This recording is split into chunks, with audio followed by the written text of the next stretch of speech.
కీర్తనల గ్రంథాన్ని ఒక నక్షత్ర మండలముతో పోలిస్తే కోటాను కోట్ల నక్షత్రాలు ఉన్నట్లుగా 150 కీర్తనలు ఉన్నాయి. ఆ 150 కీర్తనల్లో లేదా కోటాను కోట్ల నక్షత్రాల్లో 2 అత్యంత ప్రకాశమానంగా 2 నక్షత్రాలు ప్రకాశిస్తూ ఉన్నాయి అని ఒక గొప్ప పాత నిబంధన దైవజనుడు చెప్పడం జరిగింది. ఆయన పేరు డెరెక్ కిడ్నర్. ఆ 2 అత్యంత తీక్షణంగా ప్రకాశించే కీర్తనలు ఏంటి అని అంటే, కీర్తనల గ్రంథంలో నార్మల్గా మనము 23వ కీర్తననో 1వ కీర్తననో అనుకుంటాం. కానీ ఆయన 103వ కీర్తన 104వ కీర్తన అని చెప్పడం జరిగింది. In the galaxy of the Psalter, there are twin stars of the first magnitude. That's what Derek Kidner అనే ఓల్డ్ టెస్టిమెంట్ స్కాలర్ చెప్పడం జరిగింది. ఈ దినం మనం కొద్దిసేపులు అత్యంత ప్రకాశమానంగా దేదీప్యమానంగా వెలుగుతూ ఉన్న ఒక నక్షత్రం, కీర్తనలు 103వ కీర్తన. ఇందులో నుంచి మనము క్లుప్తంగా కొన్ని విషయాలు ధ్యానం చేసుకోబోతూ ఉన్నాం. 1 నుంచి 5 వచనాలు చదువుతాను, ఆ తర్వాత 20, 21, 22 వచనాలు చదువుతాను. సమయ భావనను బట్టి, అంటే సమయం లేదు కాబట్టి ఎక్కువగా మనం అన్ని వచనాలు చదవం. నా ప్రాణమా యెహోవాను సన్నుతించుము, నా అంతరంగముననున్న సమస్తమా ఆయన పరిశుద్ధ నామమును సన్నుతించుము. నా ప్రాణమా యెహోవాను సన్నుతించుము, ఆయన చేసిన ఉపకారములలో దేనిని మరువకము. ఆయన నీ దోషములన్నిటినీ క్షమించువాడు, నీ సంకటములన్నిటినీ కుదుర్చువాడు, సమాధిలో నుండి నీ ప్రాణమును విమోచించుచున్నాడు, కరుణా కటాక్షములను నీకు కిరీటముగా ఉంచుచున్నాడు. పక్షిరాజు యవనము వలె నీ యవనము క్రొత్తదగుచుండునట్లు మేలుతో నీ హృదయమును తృప్తి పరచుచున్నాడు. 20వ వచనము నుంచి చదువుకుందాం. యెహోవా దూతలారా, యెహోవా ఆజ్ఞకు లోబడి ఆయన వాక్యము నెరవేర్చు బలశూరులారా, ఆయనను సన్నుతించుడి. యెహోవా సైన్యములారా, ఆయన చిత్తము నెరవేర్చు ఆయన పరిచారకులారా, మీరందరూ ఆయనను సన్నుతించుడి. యెహోవా ఏలుచుండు స్థలములన్నిటిలో నున్న ఆయన సర్వకార్యములారా, ఆయనను స్తుతించుడి. నా ప్రాణమా యెహోవాను సన్నుతించుము.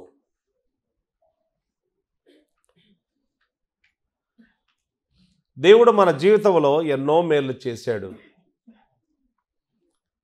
వాటిని వివరించి చెప్పాలి అని అంటే అవి లెక్కకు విస్తారములు అని కీర్తనకారుడు మరొక చోట అంటాడు. నేను వాటిని లెక్కించలేనన్ని మేళ్ళు నా జీవితంలో దేవా నీవు చేశావు. విస్తారమైన మేళ్ళు దేవుడు చేశాడు. ఓసారట ఒక ప్యూరిటన్ వ్యక్తి దగ్గరికి, ఆ దినాల్లో ఇంగ్లాండ్ దేశంలో ఇంటింటికి వెళ్ళి ట్యాక్స్ కలెక్ట్ చేసేవాళ్ళంట. అంటే ట్యాక్స్ రిపోర్ట్ తయారు చేయాలి. ఆ వ్యక్తి ఇంటికి వెళ్తే రియాలిటీ తెలుస్తుంది. వాస్తవానికి మనం రాసింది చూసి చాలా మోసం, అసలు మోసయుక్తంగా రాయడం జరుగుతూ ఉంది. కానీ ఇంటికి వెళ్ళేవారు ఆ దినాల్లో. మనుషులు తక్కువ. ఇంగ్లాండ్ దేశంలో కానీ, అమెరికాలో కానీ, యూరోపియన్ కంట్రీస్లో మనుషులు చాలా తక్కువగా ఉంటారు. మన దేశంలో ఉన్నట్టుగా ఈ ఇసుక రేణువుల్లాగా ఉంటారు మన దేశంలో మనుషులు. అంత విస్తారంగా అక్కడ ఉండరు, విదేశాల్లో ఉండరు. అలాగా చాలా తక్కువ మంది ఉంటారు. కనుక ఇంటింటికి వెళ్ళి ఆ ఇంట్లో ఒక ఇంట్లో ఆయన అడుగుతూ ఉన్నాడట, నీ ఆస్తుల వివరాలు నాకు తెలియజేస్తే నేను రాసుకొని ప్రభుత్వానికి తెలియజేస్తాను అనంటే, ఆయన ఇంట్లోకి వెళ్ళాడు. ఇంట్లోకి వెళ్ళి తొంగి చూస్తే ఇంట్లో ఏదో కొన్ని డేక్షాలు, తర్వాత ప్లేట్లు, గ్లాసులు, ఆ తర్వాత ఏదో పక్క ఒక మూలన ఒక పెట్టె ఉంది, కొన్ని బట్టలు ఉన్నాయి, అంతే. భార్య, పిల్లలు, ఆయన అక్కడ కనపడుతూ ఉన్నారు. అయినా ఈయనతో చెప్పించాలి, నీ ఆస్తుల వివరాలు తెలియజేయండి అంటే ఆయన అన్నాడట, నేను చాలా ధనికుణ్ణి, రాసుకో, నేను చాలా ధనికుణ్ణి, దేవుడే నాకు తండ్రిగా ఉన్నాడు, ఆయన నా ప్రతి అవసరము తీరుస్తాడు, భూమి దాని సంపూర్ణత, లోకము దాని నివాసులు అన్నీ కూడా ఆయనకు చెందినవే, బంగారు ఆయనదే, వెండి ఆయనదే, ఆయన కుమారుణ్ణి నేను, రాసుకున్న ఆస్తుల వివరాలు అని చెప్పాడట. ఆ తర్వాత దేవుడు నాకు తోడుగా ఉండడానికి, నాకు సహాయం చేయడానికి, నా జీవితకాలం అంతా నాతో నడవడానికి నన్ను ప్రేమించే ప్రియమైన భార్యను దేవుడు అనుగ్రహించాడు, అది కూడా రాసుకో అని చెప్పాడట. దేవుని వాక్యాన్ని విని, దేవుని వాక్యానికి లోబడి, దేవుడు చెప్పినట్లుగా జీవించే, తల్లిదండ్రుల చెప్పిన మాటల ప్రకారం జీవించే చక్కని పిల్లల్ని దేవుడు అనుగ్రహించాడు, రాసుకో అని చెప్పాడట. మాకు మంచి వాక్యం బోధించే దేవుని సేవకుని, పాస్టర్ని దేవుడు ఇచ్చాడు. అలాగే మంచి సంఘం ఉంది మాకు, ఆ వివరాలు రాసుకోనంటే ఇంకా చాలు చాలు చాలు, మీరు చాలా ధనికులని మాకు అర్థమైపోయింది, కానీ వాటికి మేము ట్యాక్స్ వేయలేము, నేను వెళ్ళిపోతున్నాను అని చెప్పాట. ఇది నిజంగా జరిగిన సంఘటన, నేను పుస్తకంలో చదివా, ఇది కట్టుకథ కాదు, really happened. Do we really see this? నిజంగా మనం ఇలా మన జీవితాలను చూసుకోగలుగుతూ ఉన్నామా? దేవుడు నీ జీవితంలో ఏం మేలు చేశాడు అని అంటే, ఏం చేశాడబ్బా అని ఏమి చేయలేదేమో అన్నట్లుగా బిక్కమొఖాలు వేస్తామా? లేదు, దేవుడు నా జీవితంలో ఎన్నో మేలు చేశాడు అని మనం చెప్పగలుగుతామా?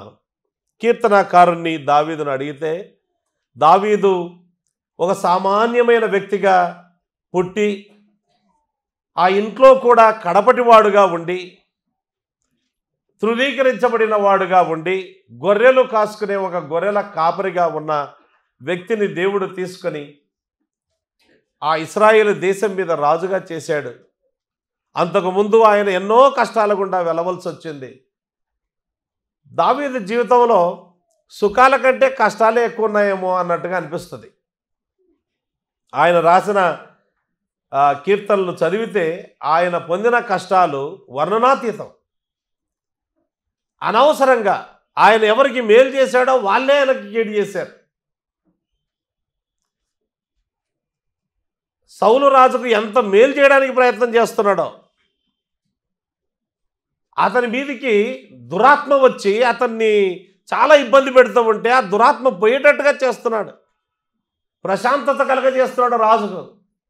కానీ రాజు ఈయన మీద వేరే చూపు పెట్టాడు, విషపు చూపు పెట్టాడు, ఆయనను చంపడానికి పలుమార్లు ప్రయత్నం చేశాడు. ఇలాగూ దావీదు జీవితంలో చాలా కష్టాలు అనుభవించాడు. అయినప్పటికీ కూడా దావీదును మనం అడిగితే, దావీదు ప్రధానంగా ఏం చెప్తాడు అని అంటే, దేవుడు నాకు ఎన్నో మేలు చేశాడు అని ఆయన చెప్పడం జరుగుతూ ఉంది. ఇంగ్లీష్లో ఒక పాట ఉంటుంది, count your blessings, name them one by one and it will surprise you what the lord has done. కూర్చొని గనక ప్రభువు చేసిన మేళ్లను నీవు లెక్కించడం ప్రారంభిస్తే నీకు ఆశ్చర్యం కలుగుతుంది. ప్రభువు నీ జీవితంలో చేసిన మేళ్లను లెక్కించడం స్టార్ట్ చేస్తే ఆశ్చర్యం కలుగుతుంది నీకు. It will surprise you what the lord has done. మనము కీర్తనకారుడు దావీదు దగ్గర నుంచి ఒక స్ఫూర్తిని తెచ్చుకోబోతూ ఉన్నాం. ఆయన తన జీవితంలో ఆయన ఎలాంటి మార్గంలో నడిచాడో అది తెలుసుకొని ఆ భక్తుని యొక్క అడుగుజాడల్లో మనం కూడా నడవడానికి ప్రయత్నం చేస్తూ ఉన్నాం. అది మనం చేసే పని ఇక్కడ.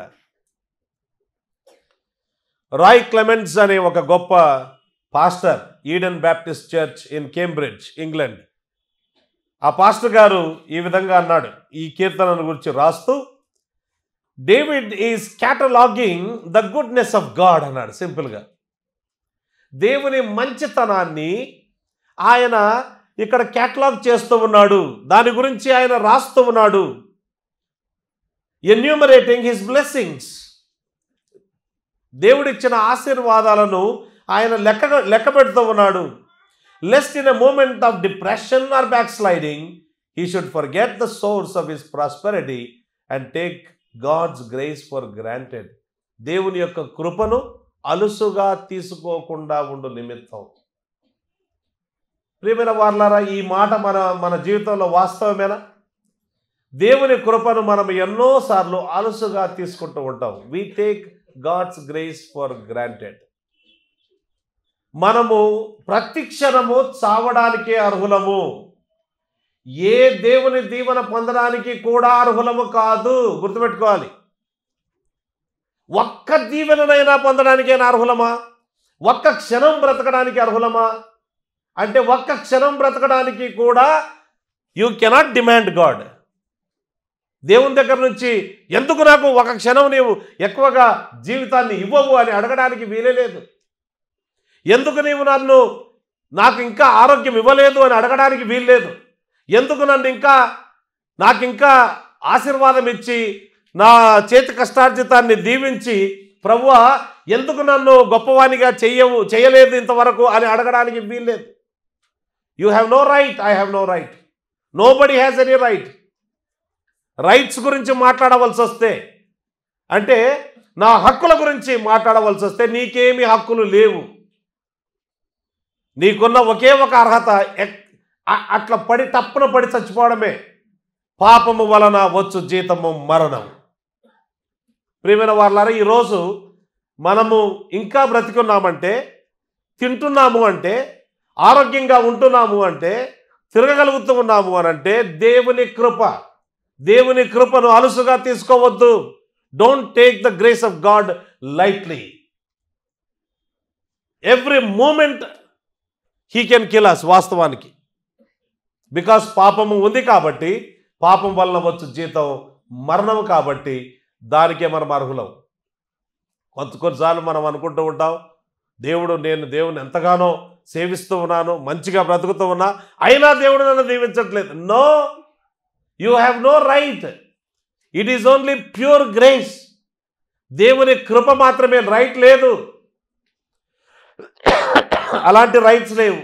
యేసుక్రీస్తు ప్రభువును బట్టి మాత్రమే మనకు దేవుని సన్నిధానంలోనికి రావడానికి మనకు అర్హత ఉంది అన్న విషయాన్ని మనం గమనించాలి. కనుక let us catalog the goodness of God in our lives. దేవుని మంచితనం మన జీవితంలో ఎలా ఉందో, ఆయన జీవితంలో, దావీదు జీవితంలో ఎలా ఉందో దాన్ని జ్ఞాపకం చేసుకొని మనం కూడా మన జీవితంలో జ్ఞాపకం చేసుకొని దేవుని కృపను అలుసుగా తీసుకోకుండా జాగ్రత్త పడదాం. దేవునికి కృతజ్ఞత చెల్లిద్దాం. దేవుడు చేసిన మేళ్లను మన డిప్రెషన్ టైంలో, అంటే మనకు నిరాశ, నిస్పృహ, బాధ, వ్యాధి వచ్చినప్పుడు మర్చిపోయి, దేవుడు మేలే చేయలేదన్నట్టుగా మర్చిపోయి అలా మనం జీవించకుండా ఉండు నిమిత్తము దేవుడు చేసిన మేళ్లను మనము జ్ఞాపకం చేసుకోవాలి. కొన్ని ప్రశ్నలు వేసుకుందాం. ఇక్కడ ప్రశ్న జవాబు రూపంలో ఈ కీర్తనను కొంత ధ్యానం చేసుకుందాం. మొదటి ప్రశ్న, దేవుణ్ణి నేను ఎలా స్తుతించాలి, ఎలా సన్నుతించాలి? ఇక్కడ సన్నుతించుట, స్తుతించుట, ఇంగ్లీష్లో బ్లెస్ ద లార్డ్ లేదా truly bless Yahweh O my soul, bless Yahweh O my soul and bless his holy name. Bless అంటే అక్కడ మనమేం ఆశీర్వాదం అంటే అర్థం ఏంటంటే టు స్పీక్ వెల్ ఆఫ్ అని అర్థం.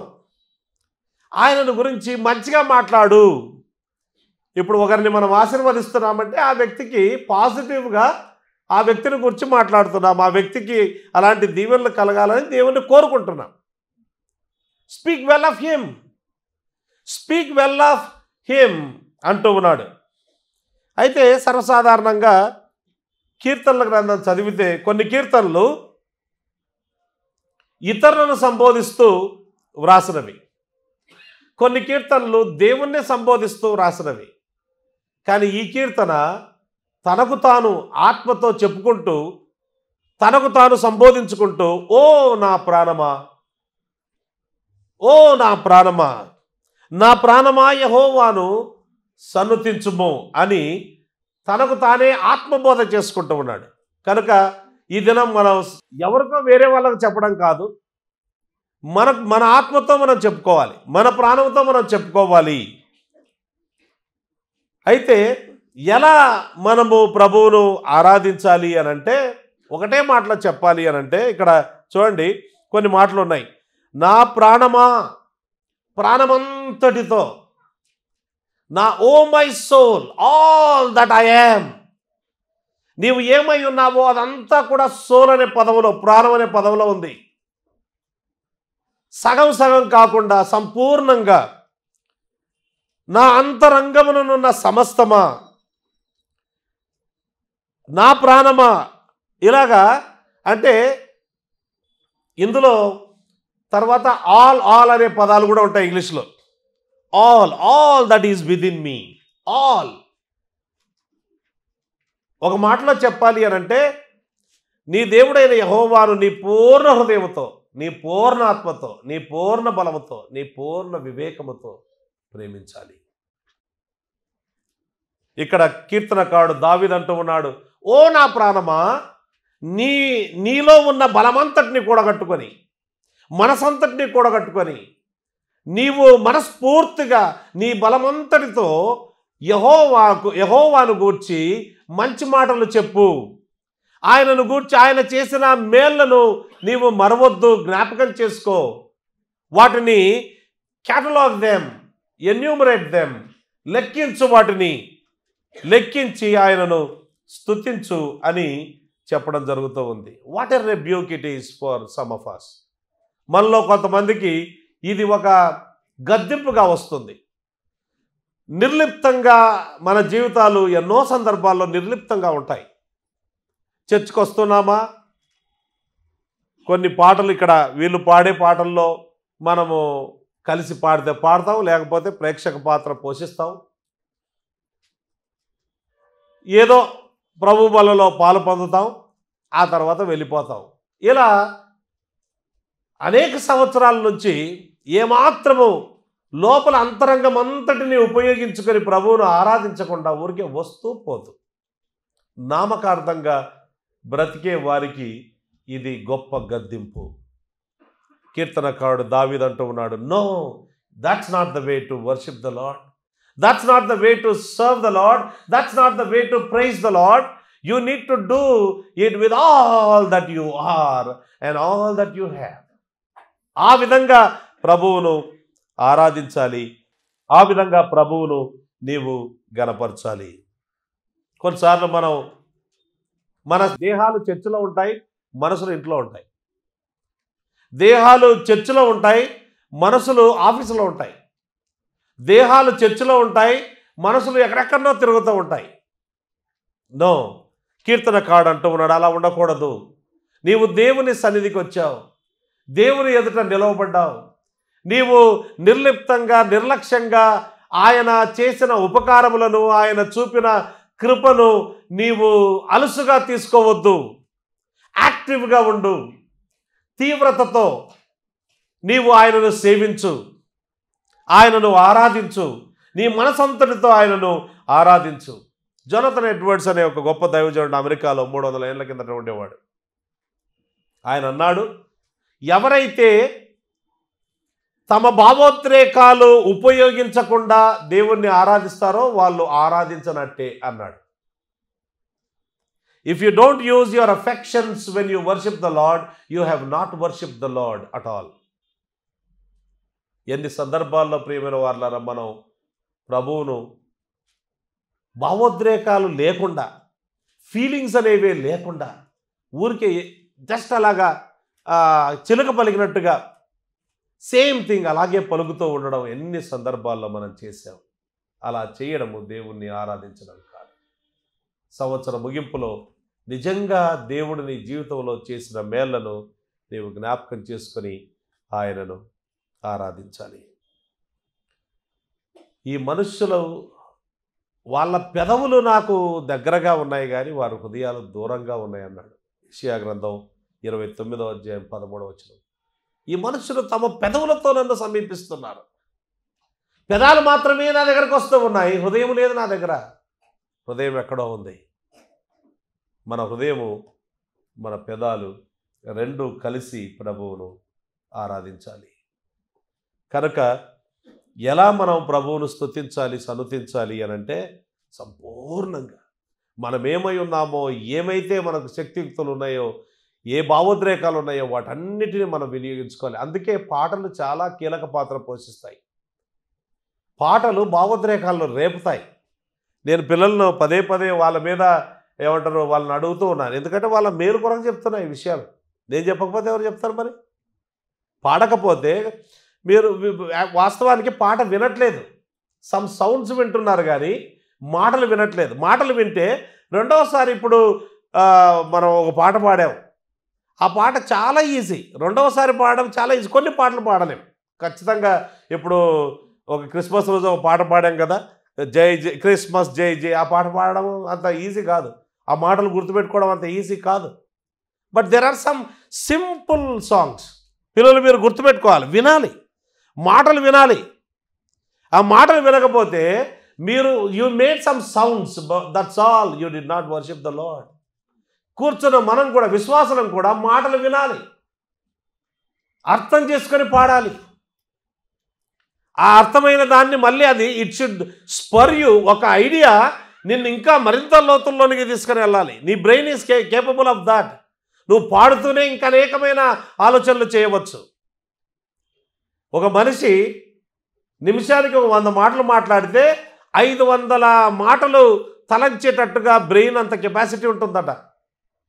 కనుక మనము ధరయందు నేనుండి చెరయందు పడి ఉండానగానే, చెర అనగానే నీ మైండ్లో ఆ చెర అనే మాట అనేకమైన ఏమంటారు దేవుని వాక్యంలో చెర, ఏం చెర ఇది అని నీవు ఆలోచించే స్థితికి పోవాలి.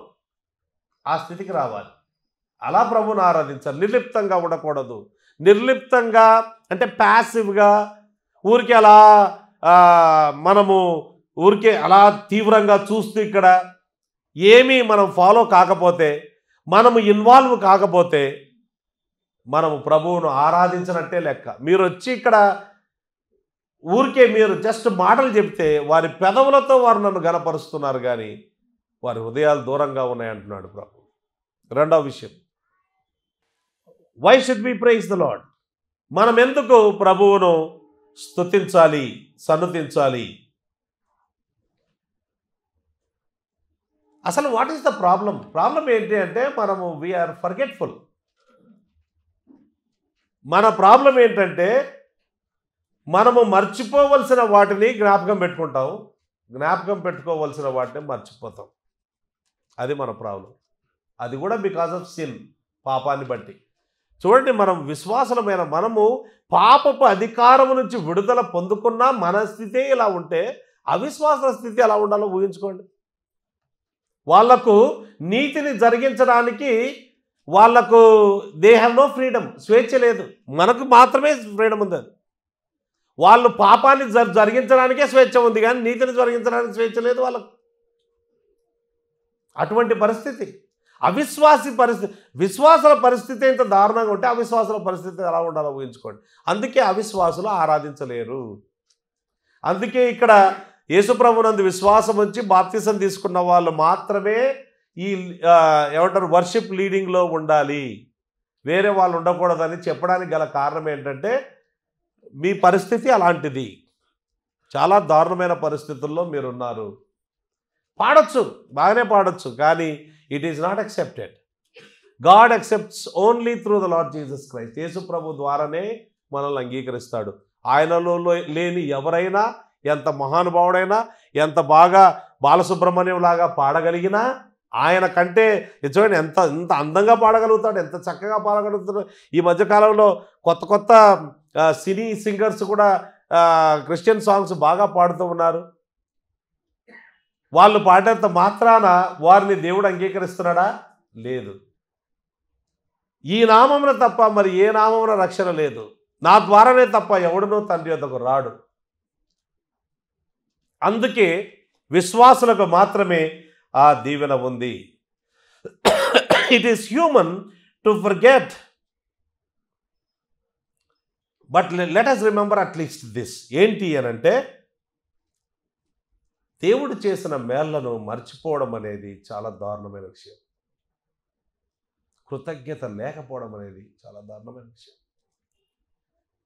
10 మంది కుష్ఠరోగులను యేసుప్రభు బాగు చేస్తే ఒక్కడు మాత్రమే తిరిగి వచ్చాడు గొప్ప శబ్దముతో. అక్కడ ఎంత మంచి మాటలు ఉన్నాయో. అసలు ఆయన దగ్గర నుంచి మనం ఆ కుష్ఠరోగి, బాగుపడిన కుష్ఠరోగి దగ్గర నుంచి మనం చాలా నేర్చుకోవచ్చు. గొప్ప శబ్దముతో దేవుణ్ణి ఆరాధించాడు, తిరిగి వచ్చాడు, యేసుప్రభువుకు సమీపంగా వచ్చాడు. అదే ఒక విశ్వాసి చేయవలసిన విషయం. యేసుప్రభు మాట అన్నాడు, 10 మంది శుద్ధులైరి కారా, ఆ 90 ఎక్కడ? Where are the 9? ఆ మాటలు మన చెవుల్లో గింగురుమని మోగుతుండాలి. Where are the 9? There are so many, చాలామంది విశ్వాసులు ఉన్నారు. Why don't they come back and thank the Lord? Where are the 9?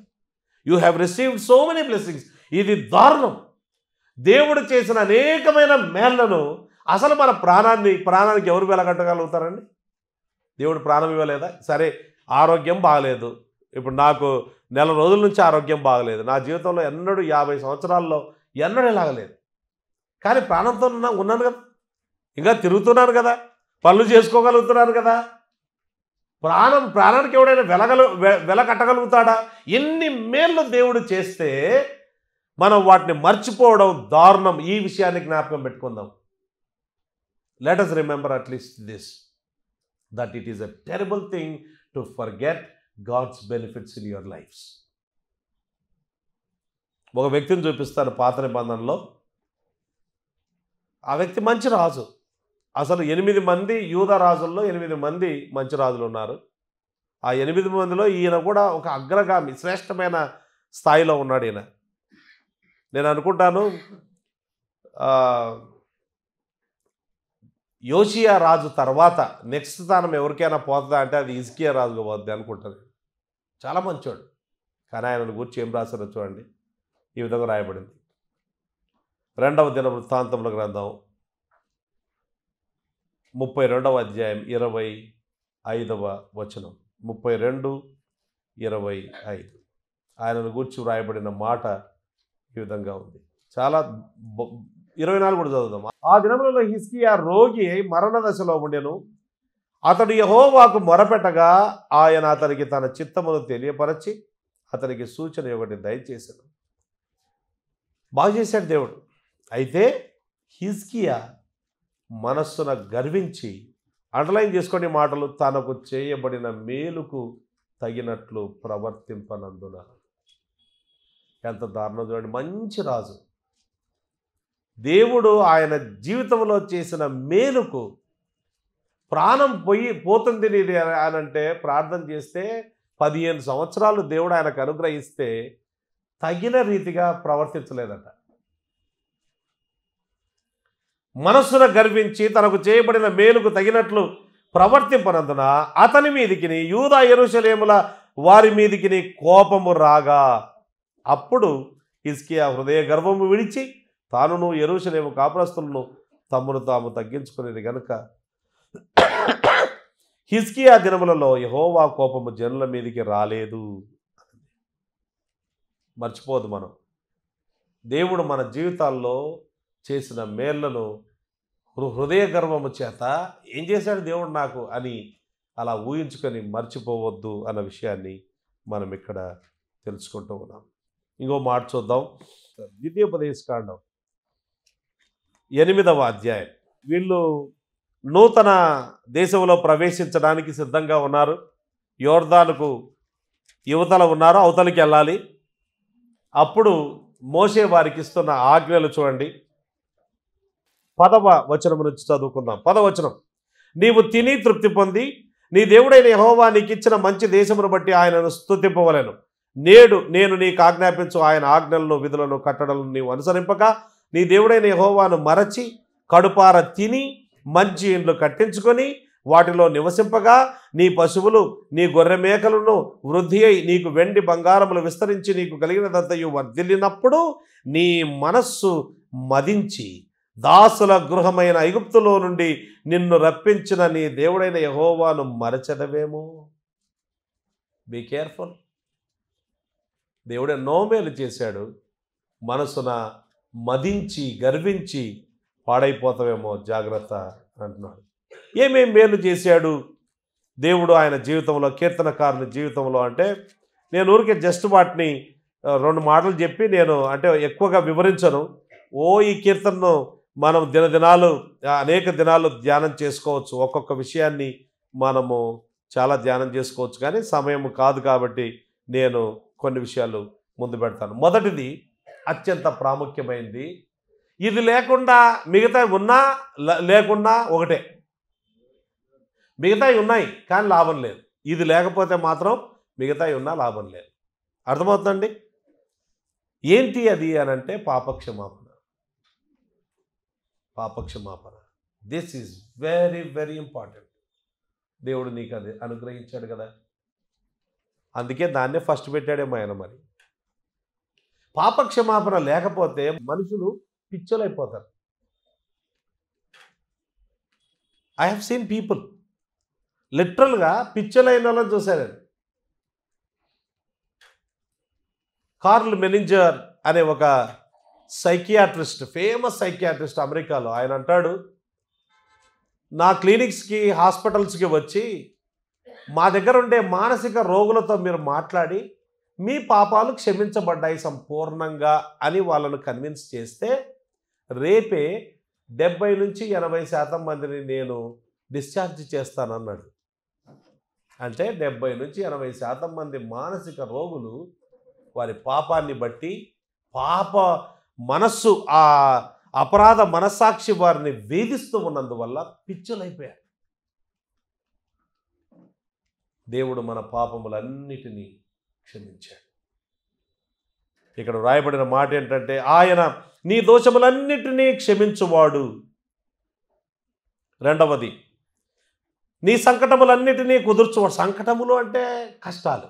యాక్చువల్గా ఇక్కడ healing, he heals all your diseases అంటే ఏంటంటే దేవుడు ఖచ్చితంగా మనకుండే ప్రతి రోగాన్ని తీసివేయాలని కాదు దీని భావన. When you receive healing, it is the lord who healed you, అంతే దాని భావం. నీకు ఆరోగ్యం ఉంది అంటే అది ప్రభు వల్లనే నీకు ఆరోగ్యం ఉంది, అది దీని భావన. అంతకంటే ఇంకెక్కువగా ఆలోచన చేయకూడదు. ఆరోగ్యం ఇచ్చువాడు ఆయనే. Not only the absence of ఏమంటారు health, but also presence of positive strength ఆయనే అనుగ్రహిస్తాడు. మానసికంగా, శారీరకంగా నీ సంకటములన్నిటినీ కుదుర్చువాడు ఆయనే. He heals all your diseases. ఈరోజు వరకు మనం ఇలా ఉన్నాము అంటే అది ప్రభువు మన పట్ల చేసిన కార్యం. మూడవది చూద్దాం. మూడవది ఏంటంటే సమాధిలో నుండి నీ ప్రాణమును విమోచిస్తున్నాడు అంటే నువ్వు చచ్చిపోలేదు అని అర్థం. సింపుల్గా నువ్వు బ్రతికే ఉన్నావు. నాలుగవది కరుణా కటాక్షములను నీకు కిరీటముగా ఉంచుచున్నాడు. ఆ తర్వాత ఐదవది ఇక్కడ చూడండి, 5వ వచనంలో లాస్ట్ భాగం, మేలుతో నీ హృదయమును తృప్తిపరుచుతున్నాడు. మేలుతో నీ హృదయమును తృప్తిపరచుచున్నాడు అంటే దేవుడు కేవలము ఏదో కష్టములో నుండి బయటికి తీసుకొని రావడం మాత్రమే కాదు. దేవుడు మనకు ఎన్నో ప్లెజర్స్ దేవుడు అనుగ్రహించాడు జీవితంలో. ఎన్నో సంతోషాలు దేవుడు మన జీవితంలో అనుగ్రహించాడు. నేను ఎన్నోసార్లు చెప్పాను, మన నాలుక మీద రుచి మొగ్గలు ఉండడం కూడా మనకు సంతోషానికి కారణం. మనకు కళ్ళు ఉండడం మన సంతోషానికి కారణం. చెవులు, వినగలిగిన చెవుడు లేదు కదా మనకు, చెవుడు లేదు. శ్రావ్యమైన సంగీతం వినగలగడం, అది దేవుడు మేలుతో నీ ప్రాణమును, ఆయన నీ హృదయమును తృప్తిపరుస్తూ ఉన్నాడు. He gives satisfaction with good things. ఎన్నో మంచి విషయాలు మన జీవితాల్లో జరుగుతూ ఉన్నాయి. కూర్చొని ఆలోచించాలి. మూడవ ప్రశ్న, దేవుణ్ణి స్తుతించడానికి ఆయన ఎవరు, ఆయన ఏమై ఉన్నారు, who is God that I should worship him అని అంటే ఇక్కడ క్లియర్గా కొన్ని విషయాలు చెప్తున్నాడు చూడండి. కింది వచనాల్లో 6వ వచనంలో ఆయన నీతి క్రియలను జరిగించుచు బాధింపబడు వారికి అందరికీ న్యాయము తీర్చేవాడు. ఈ దేవుడే బాధింపబడే వారికి అందరికీ న్యాయం తీరుస్తాడు, నీతిని జరిగిస్తాడంటే కరెక్ట్ది చేస్తాడు. దేవుడు ఎన్నడూ నీతి తప్పడండి, ఎన్నడూ నీతి తప్పడు, అన్యాయం ఎన్నడూ చేయడు. నాకు అంటే కొన్ని విషయాలు కొంతమంది చెప్పిన మాటలు కొన్ని విషయాలు జ్ఞాపకం ఉంటాయి, అవి అట్లా ఫిక్స్ అయిపోతాయి. లివింగ్స్టన్ వాళ్ళ డాడీ చనిపోకముందు ఆయనను విజిట్ చేయడానికి వెళ్ళాది. That was the last visit Stephen brother దగ్గరికి వెళ్తే ఆయన యోబు గ్రంథంలో నుంచి ఒక మాట ఆయనే అన్నాడు తన నోట్, అందుకే నేను మర్చిపోలేకపోతున్నా. I always remember it. ఆయన అన్నాడు, సర్వశక్తుడు అన్యాయము చేయుట అసంభవం. చనిపోయాడు, ఆయన ఏం బాగాలేదు, ఆరోగ్యంతో బయటపడలేదు, చనిపోయాడు. But this is what he said before he died. చనిపోకముందు స్టీఫెన్ బ్రదర్ చెప్పిన మాట, నాతో చెప్పిన మాట, సర్వశక్తుడు అన్యాయము చేయుట అసంభవం. నమ్మాలి ఇది. నిజంగా నమ్ముతున్నామా? నిజంగా నమ్ముతున్నాం. ఊరికే మానసిక చాలాసార్లు మనము మానసికంగా నమ్ముతున్నాం చాలా సత్యాలు. దయ్యాల్లాగా, దయ్యాలు మానసికంగా నమ్ముతారు దేవుణ్ణి. దయ్యాలు దేవుడు అక్కడే అని మీరు నమ్ముతున్నారు, అలాగ నమ్మటం మంచిది. దయ్యములను నమ్మి, కానీ దయ్యాలకు పరలోకం లేదు. మానసికంగా నమ్మిన సత్యాలను జానడు బెత్త దిగి గుండెల్లో చేర్చుకోవాలి. వాటి ప్రకారం మనము నిజంగా ప్రవర్తించాలి, అప్పుడే వాటిని నమ్మినట్లు లెక్క. లేకపోతే ఊరికే I believe in the sovereignty of God అని మనం అందరం అంటాం. Do you really believe that? దేవుడు ఏం చేసినా నీ జీవితంలో ఏమి అనుమతించినా, బై ద వే దేవుడు అనుమతించకుండా ఏమి జరగదు. ఏమి అనుమతించినా దేవుణ్ణి నీవు విడిచిపెట్టకుండా, యెహోవా ఇచ్చను, యెహోవా తీసుకొని పోయిన యెహోవా నామమునకు స్తుతి కలుగును గాక అని చెప్పగలుగుతావా? That is believing in the sovereignty of God. దేవుని సార్వభౌమత్వం నమ్మడం అంటే అది. సర్వశక్తుడు అన్యాయము చేయుట అసంభవం. యెహోవా నీతి క్రియలను జరిగించుచు బాధింపబడు వారికి అందరికీ న్యాయం తీర్చేవాడు, అది ఆయన స్వభావం. రెండవది 8వ వచనం, యెహోవా దయాదాక్షిణ్యపూర్ణుడు, దీర్ఘశాంతుడు, కృపా సమృద్ధి గలవాడు. దినాలు చెప్పుకుంటే వెళ్ళొచ్చు వీటి గురించి.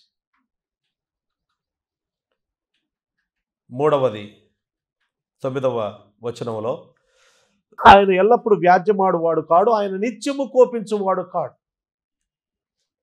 అది మూడవది. 4వది 10వ వచనంలో, మన పాపములను బట్టి మనకు ప్రతీకారం చేయలేదు, మన దోషములను బట్టి మనకు ప్రతిఫలం ఇయ్యలేదు. ఇచ్చింటే ఈరోజు మనం ఎవరం కూడా ఇక్కడ ఉండే వాళ్ళం కాదు.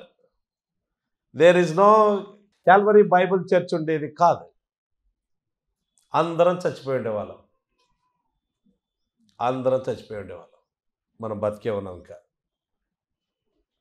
అది 4వది. 5వది 17వ వచనంలో ఈ విధంగా రాయబడింది, ఆయన నిబంధనలు గైకొనొచ్చు, ఆయన కట్టలను అనుసరించి నడుచుకున్న వారి మీద యెహోవా ఎందు భయభక్తులు గల వారి మీద 18, ఆయన కృప యుగ యుగములు నిలుచును. అది దేవుని గొప్పతనం. మనుషుల యొక్క కృప, మనుషుల యొక్క ప్రేమ, మనుషుల యొక్క జాలి తాత్కాలికం, కానీ దేవుని కృప ఎప్పుడు విడిచిపెట్టదు, ఎప్పుడు యుగ యుగములు ఉంటుంది. ఎవరి మీద? ఆయన ఎందు భయభక్తులు గల వారి మీద, అంటే యేసుప్రభువుని నమ్ముకున్న వాళ్ళ మీద. సింపుల్గా కొత్త నిబంధన భాషలో చెప్పాలంటే, ఆయన క్రీస్తునందు మనల్ని అంగీకరించాడు కాబట్టి ఎప్పుడైనా మరలా మనల్ని కృప తొలగిస్తాడా మన దగ్గర నుంచి? No, never never. ఒకటే మాటలో చెప్పాలి అనంటే, దేవుడు దయాదాక్షిణ్యపూర్ణుడు, దీర్ఘశాంతుడు, కృపా సమృద్ధి కలవాడు. ఎవరు ప్రభువును ఆరాధించాలి? 4వ విషయం, ఎవరు ఆరాధించాలి అనంటే, ఇక్కడ నా ప్రాణమా అని అంటున్నాడు. అంటే ప్రతి విశ్వాసి ప్రభువును ఆరాధించాలి, స్తుతించాలి, దేవునికి వందనాలు చెల్లించాలి. అంతటితో ఆగిపోకూడదు. దేవుడు మన మీద మాత్రమే అధికారి కాదు. దేవుడు ఎంత గొప్పవాడో చూడండి. కొన్ని వచనాలు చూద్దాం. 20వ వచనం, ఆయన దూతలారా, ఆయన దూతలు కూడా ఆయనను ఆరాధించాలి. ఆయన సైన్యములారా, వాళ్ళే ఆయన ఆరాధించాలి. యెహోవా ఏలుచుండు స్థలములన్నిటిలోనున్న ఆయన సర్వ కార్యములారా, ఆల్ ద క్రియేషన్. మన దేవుడు అంత గొప్పోడు, మరి అందరికీ మేలు చేసేవాడు. ఆయన అందరికీ ఉపకారి, యెహోవా అందరికీ ఉపకారి అన్న విషయాన్ని మనం గమనిస్తూ ఉన్నాం. ప్రశ్న, ఇక్కడ దావీదుకుండే అలాంటి ఆత్మ మనకుందా? అలాంటి స్పిరిట్ మనకుందా? ప్రశ్న వేసుకోవాలి. లేకపోతే దేవుణ్ణి అడగాలి. నేను కూడా దావీదులాగా, నా ప్రాణమా యెహోవాను సన్నతించుము, ఆయన చేసిన ఉపకారములలో దేనిని మరువకమని నేను కూడా అలా కావాలి ప్రభు అని ప్రభుని అడుగుదాం. రెండవ ప్రశ్న, ఇది యేసు ప్రభునందు విశ్వాసం ఉంచని వాళ్ళకు ఈ ఆశీర్వాదాలు నీకు కావాలి అని అంటే ఇవి కేవలం యేసు ప్రభు ద్వారా మాత్రమే నీకు వస్తాయి. యేసు ప్రభువులో ఎవరు లేరో వాళ్ళు దేవుని ఉగ్రత కింద ఉన్నారు. If you are not a believer, the Bible says you are under the wrath of God. Children, do you see yourself as a person who is under the wrath of God? ఏ క్షణములోనైనా దేవుని ఉగ్రత నీ మీద పడితే నువ్వు నరకానికి వెళ్తావు. మరీ అమాయకంగా అంటే పూర్తిగా children below the age of accountability అంటే వాళ్ళది వేరే సంగతి. మీకు అర్థమవుతుంది కదా విషయాలన్నీ. You are under the wrath of God. You have no blessings. ఈ బ్లెస్సింగ్స్ నీకు లేవు. జనరల్ బ్లెస్సింగ్స్ ఉన్నాయి. సూర్యుడు ఉదయిస్తున్నాడు, అందరి మీద ఉదయిస్తున్నాడు, వర్షం అందరి మీదకి వస్తుంది, దేవుడు అందరికీ ఊపిరిని దయచేస్తున్నాడు, ప్రాణం దయచేస్తున్నాడు, అవి జనరల్ ఉన్నాయి. బట్ పాపక్షమాపణ లేదు నీకు. దేవుడు నీకు తండ్రి కాదు, సాతానుడు నీకు తండ్రి బైబిల్లో రాయబడింది. కనుక ఇప్పుడే ఈ క్షణమందే I don't want to be under the wrath of God. I want to be under the favour of God. దేవుని యొక్క కృప కిందికి రావాలనుకుంటున్నాను అనుకున్న వాళ్ళు ఇప్పుడే యేసు ప్రభునందు విశ్వాసం ఉంచాలి. 4 విషయాలు మనం ఇందులో తెలుసుకున్నాం. మొట్టమొదటిది మనం నేర్చుకున్న మొట్టమొదటి విషయం ఏంటంటే ఎలా దేవుణ్ణి ఆరాధించాలంటే హృదయపూర్వకంగా దేవుణ్ణి ఆరాధించాలి, స్తుతించాలి, కృతజ్ఞత చెల్లించాలి. రెండవది, ఎందుకు ప్రభువును ఆరాధించాలి అంటే ఆయన ఎన్నో మేలు చేశాడు. ఇక్కడ కొన్ని ఆయన చెప్పడం జరిగింది. మూడవది, అసలు దేవుడు ఏమై ఉన్నాడని ఆయనను ఆరాధించాలి నేను అని అంటే దేవుడు ఏమై ఉన్నాడో ఒక 5 విషయాలు మనం ఇందులో చూడడం జరిగింది. We need to worship the lord for who he is. ఆయన ఏదో మేలు చేస్తేనే కాదు, మేలు చేయకపోయినా ఏమై ఉన్నాడో అదే ఆరాధన. నిజమైన ఆరాధన అదే. ఏమై ఉన్నాడో అనేది గుర్తు చేసుకొని దేవుణ్ణి ఆరాధించడం. అండ్ దెన్ 4వది, ఎవరు ఆరాధించాలి అని అంటే ఖచ్చితంగా విశ్వాసులందరూ ఆరాధించాలి. No doubt about that. ప్రతి విశ్వాసం ఆరాధించాలి. అంత మాత్రమే కాదు, దూతలు ఆరాధించాలి, సర్వకార్యములు ఆరాధించాలి. మీరు కూడా ఆరాధించవచ్చు. అంటే జనరల్ గ్రేస్ దేవుడు మీకు అనుగ్రహించాడు కాబట్టి ఇంతవరకు ప్రాణప్రాప్తి దయచేశాడు, ఆరోగ్యం ఇచ్చాడు, తల్లిదండ్రులను ఇచ్చాడు, చదువులు ఇచ్చాడు, ఇవన్నీ జనరల్ గ్రేస్ అన్నట్టు. వీటిని ఏమంటారంటే సామాన్య కృప. సాటి లేని కృప విశ్వాసులకు ఉంటుంది. కనుక సామాన్య కృపను బట్టి మీరు కూడా ప్రభువును స్తుతించాలి, కానీ మనస్ఫూర్తిగా చేయాలి. దేవుడి మాటలు మన కొరకు దీవించును గాక. కళ్ళు మూసుకోండి, మనం ప్రార్థన చేసుకుందాం.